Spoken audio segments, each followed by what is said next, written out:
Cuando se habla de fraude siempre pensamos en grandes escándalos en entidades del gobierno. Sin embargo, el sector privado también es víctima constante de este flagelo a tal nivel que es posible que acabe con una compañía sin importar el nicho al que pertenece, su antigüedad o su tamaño. El estudio encuesta sobre fraude en Colombia realizado por la firma KPMG muestra el impacto del fraude en el país, con cifras que deben alertarnos para tomar las acciones necesarias. Por ejemplo, ¿sabe usted que el 62% de las empresas del país tardan cerca de medio año en detectar actos de fraude en su organización y que un 24% tarda hasta un año para identificarlos?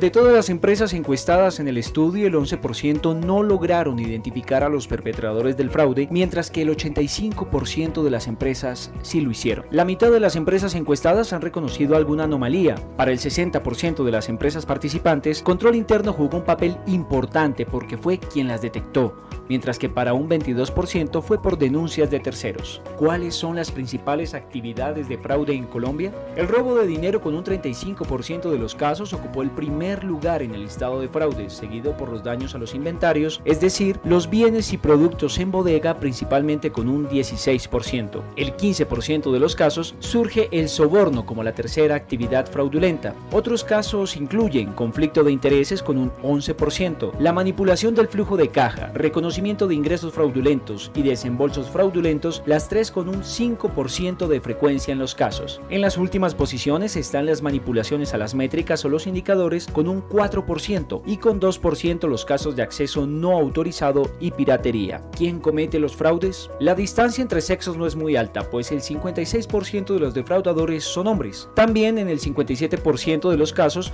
personas entre los 25 y los 40 años estuvieron involucradas. En cuanto a la formación, 36% de los defraudadores son profesionales, mientras que un 33% son tecnólogos. Por último, un 11% cometen estos actos en compañía de otras personas. ¿Cómo operan? En el 25% de las situaciones hay un colaborador interno. La complicidad entre empleados abarca un 18% de los casos, mientras que el trabajo de un supervisor abarca el 9% y las alianzas entre un colaborador interno y un proveedor llega a un 7%. Mientras el estudio evidencia que las personas de alta gerencia están vinculadas por actos corruptos en un 7%, una cifra relevante señala que en un 80% de los fraudes se ejecutan desde dentro de las organizaciones. La antigüedad de los empleados también se analizó en el estudio y mostró que el 38% de los empleados implicados en el fraude tenían entre 3 y 5 años y el 16% llevaba más de 10 años. ¿Qué hacer? ¿Cómo actuar? El estudio encuesta sobre fraude en Colombia de KPMG evidencia que la investigación interna es la primera acción que las empresas toman luego de reconocer la existencia de un fraude, pero lo importante es evitar que surjan estos escenarios. Un 29% de los encuestados en el estudio reconoció no saber de la existencia de actividades ilícitas y su impacto en las empresas. Igualmente, el 33% de los encuestados afirmó que a pesar de las acciones no hubo ninguna condena o sanción luego de la denuncia. En un 23%,